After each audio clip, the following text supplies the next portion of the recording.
Have you ever wondered why some freelancers get a steady stream of clients, high-value clients, while you are stuck getting the bottom of the barrel, or even worse, maybe just crickets?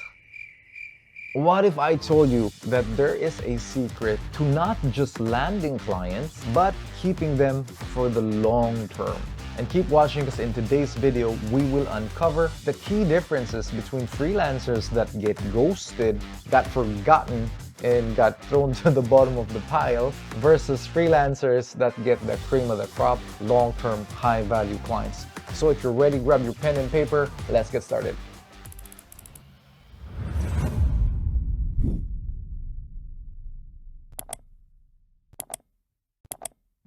Alright, so here's the real problem, guys. The real problem is that a lot of freelancers get ghosted after a few interactions. They struggle with inconsistent gigs, they struggle with abusive clients, they struggle with other people who don't see their value and unfortunately just let them go or throw them at the bottom of the pile. And this problem happens because of a few things. First thing is this lack of effective communication skills. Right?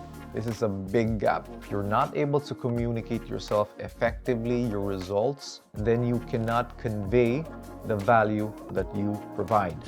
Number two, failure to build genuine relationships with the client. Sometimes this stems from you being too worried about what you think versus actually understanding what the client needs in order for you to focus on that.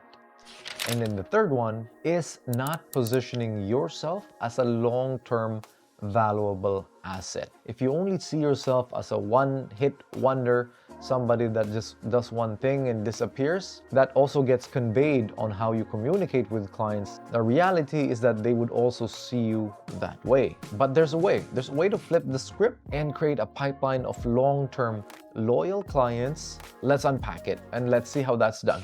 Okay, so here's the approach I'd like you to take. Communicate, connect, and commit, right? Here's how these three transform your interactions in order to retain clients. The first one, communicate. Throughout your freelance career or journey, what you want to do is master the art of communication.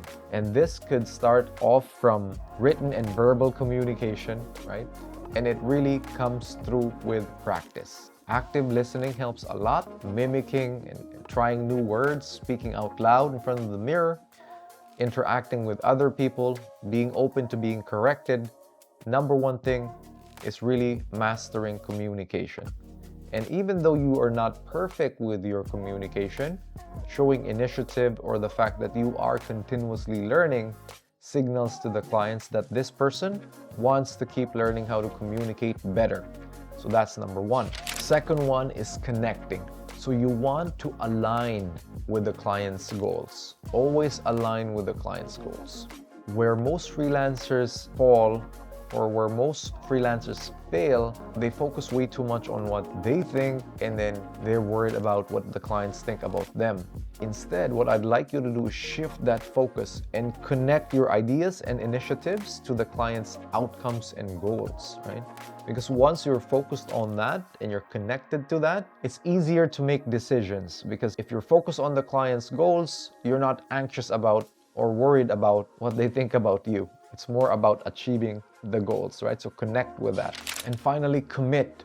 You want to go above and beyond. You want to show dedication to the client's success. Especially in this remote world that we're working in, the level of trust is low when you're working remote and you don't have an idea of where people are at, what are they doing, how are they working. So in order for you to make that commitment, you want to showcase that you're putting the time in, you're putting the effort in, you have ideas you're bringing to the table that will help the project continue and flourish. So by implementing these strategies, you will turn into a freelancer that's a one-hit wonder, into somebody that clients want to keep coming back to over and over and over again. So they're aligned to their goals, aligned to the North Star, you communicate well, you're connected with them, and you're committed to the project. All right, so let's take it to the real world. Let's say you finished an engagement with a client and then you're ending it and then you sent out a proposal. The client might say, thanks for your proposal, I'll get back to you. And you could say something like, okay,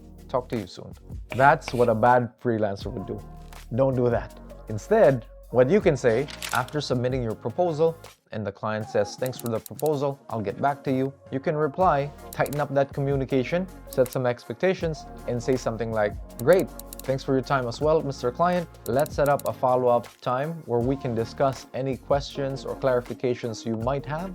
And I'm really excited about the potential of this project. Looking forward to speaking with you soon. And by doing it that way, again, you didn't change much, but you did a recap, you connected with them, you clarified things, and then you made a commitment to the outcome of the project. So make sure to drizzle those in your communications with the client.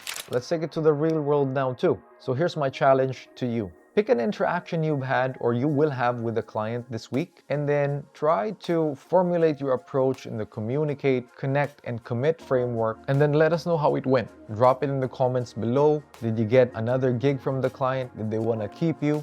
Let us know, and we'll all celebrate that or give feedback to that as well. But wait, before you do that, are you wondering how to deal with a challenging client without losing the job, right? Are you in a job where you have a hard client, but you can't really afford to lose the job? You might want to subscribe to the channel and turn on that notification bell, because in the next video, I'm gonna share with you how you can handle a difficult client without losing the job.